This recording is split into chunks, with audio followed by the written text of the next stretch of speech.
สบายดีพี่น้องเมื่อนี้มาพบมาพ่อกับหนุ่มหนามนต์คนเสียงแขน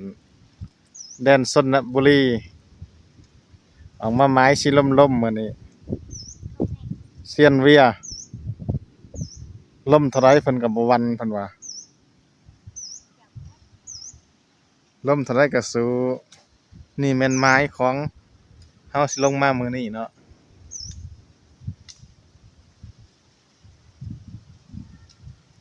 เป็นผายเป็นผายใหญ่ผายคำปะแหน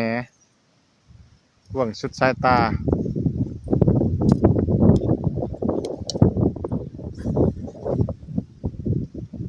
นำโดยทีมงานของนิวเวียเซียนเบ็ดแห่งสนบุรีบ่มีฝูพี่น้องป้าปีแล้วแกงบานได้ฟู่บานนั่น บ่มีวันนี้นี่ ว่าวันชุดความพูดเลยคลิปก่อนนี่ขึ้นไปตีอยู่เทิงงาใหม่เพิ่นว่า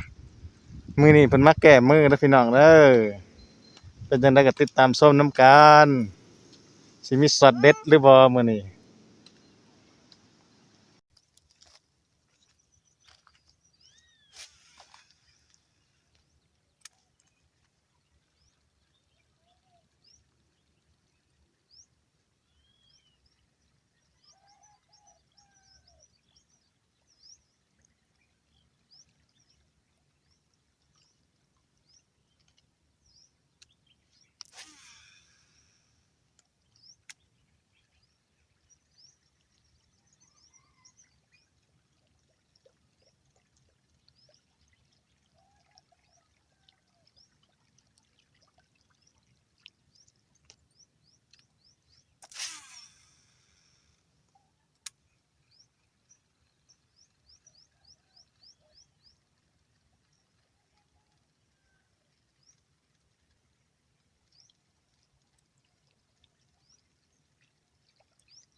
ได้แต้มเลยพี่น้อง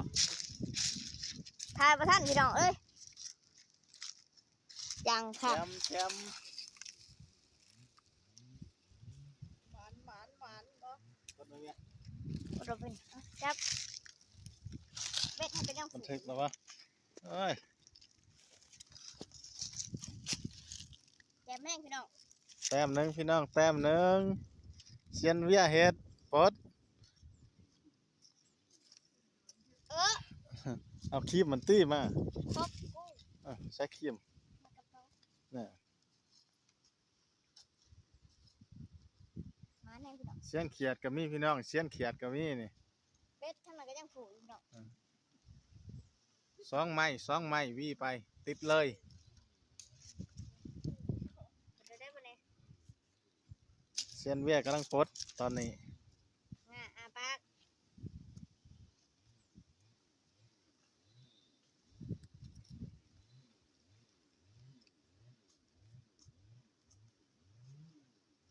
ร้อยเดียวป่ะเนี่ยได้บ่วะบ่เห็นมาพี่น้องมาสิเฮ็ดเต็มปากเลยพี่น้องเต็มปากเลย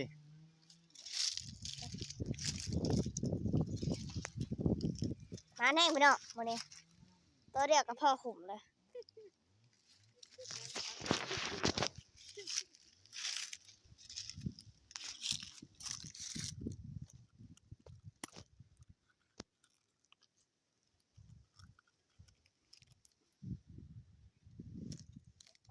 ถ่ายคลิปก่อนนี่พี่น้อง สิไปแล้วพี่น้องสิไปแล้ว ไปเลยไปเลย